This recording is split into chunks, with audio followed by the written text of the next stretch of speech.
સુરતની કાપોદ્રા પોલીસે વિદેશી દારૂનું વેચાણ અને હેરાફેરી કરનાર દંપતીની ધરપકડ કરી છે. પોલીસે 2.86 લાખનો દારૂનો જથ્થો કબજે કરીને કાયદેસરની કાર્યવાહી હાથ ધરી છે. આ સાથે જ પોલીસે દારૂ આપનાર ઈસમોને વોન્ટેડ જાહેર કરીને આગળની તપાસ હાથ ધરી છે.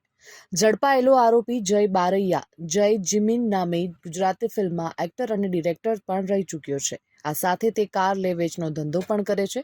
તેનો જુડવા ભાઈ પણ ફિલ્મની દુનિયા સાથે સંકળાયેલો છે અને તે પણ આ દારૂના ધંધામાં ભાગીદાર છે. વધારે મળતી માહિતી પ્રમાણે સુરતની કાપોદ્રા પોલીસની ટીમને બાતમી મળી હતી કે વરાછા આદર્શનગરમાં રહેતા વિજય બારૈયા તથા જય ઉર્ફે જયલો બારૈયા અને તેની પત્ની મીનાક્ષીબેન કાપોદ્રા મરઘા કેન્દ્ર પાસે આવેલી રવિ પાર્ક સોસાયટીમાં ખુલ્લા પ્લોટમાં એક કારમાં દારૂની હેરફેર કરે છે. આરોપીની તપાસ કરતા 2 વ્હીલર તથા 2 4 વ્હીલર ગાડીમાંથી ભારતીય બનાવટના વિદેશી દારૂની નાની અને મોટી 1579 બોટલો મળી આવી હતી. પોલીસે આરોપીઓને ઝડપી પાડીને આગળની તપાસ હાથ ધરી છે.